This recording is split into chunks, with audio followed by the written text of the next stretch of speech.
भारत सरकार ने 1 फरवरी 2025 को पेश किए गए बजट में नए इनकम टैक्स स्लैब की घोषणा की है, जिसमें 12 लाख रुपए तक की सालाना आय पर कोई टैक्स नहीं लगेगा। वित्त मंत्री निर्मला सीतारमन ने इस बदलाव के जरिए मिडिल क्लास के टैक्स पेयर्स को राहत देने का प्रयास किया है। यह नया टैक्स सिस्टम वित्तीय वर्ष 2025 से 26 से लागू होगा। कब से लागू होगा नया टैक्स स्लैब? वित्त मंत्रालय की ओर से दी गई जानकारी के अनुसार नया टैक्स स्लैब इसी साल यानी 1 अप्रैल 2025 से ही लागू हो जाएगा। इस स्लैब का फायदा आम लोगों को वित्त वर्ष 2025 से 26 में मिलने लगेगा। सबसे बड़ी बात कि इसे लागू होने के लिए नए टैक्स कानूनों की जरूरत नहीं है। नए टैक्स स्लैब में किसे कितनी छूट? नई टैक्स व्यवस्था के तहत ये स्लैब तय किए गए हैं।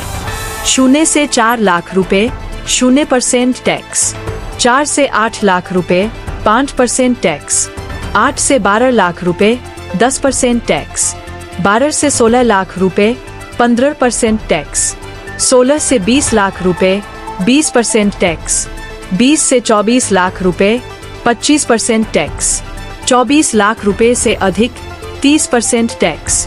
इस नए स्लैब के अनुसार जिनकी आय 12 लाख रुपए तक है, उन्हें कोई भी इनकम टैक्स नहीं देना होगा।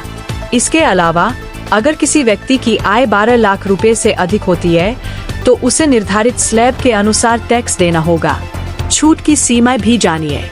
इस नई व्यवस्था में सैलरी क्लास के लिए मानक कटौती स्टैंडर्ड डिडक्शन को ध्यान में रखते हुए, जो कि 75,000 रुपए है, कुल छूट की सीमा बढ़कर 12.75 लाख रुपए हो जाती है।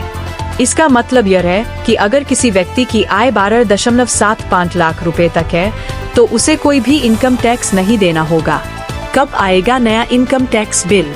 बजट के दौरान ही वित्त मंत्री निर्मला सीतारमन ने ऐलान किया था कि अगले हफ्ते बजट सत्र के दौरान लोकसभा में नया टैक्स बिल पेश किया जाएगा। फिलहाल जो इनकम टैक्स कानून भारत में लागू है, वह लगभग 6 दशक पुराना है। दरअसल मौजूदा इनकम टैक्स कानून को 1 अप्रैल 1962 को लागू किया गया था। सरकार अब जो नया इनकम टैक्स बिल लाने जा रही है, अगर यह कानून बना तो लगभग 63 साल बाद देश में इनकम टैक्स कानून बदलेगा। Author ABP business desk.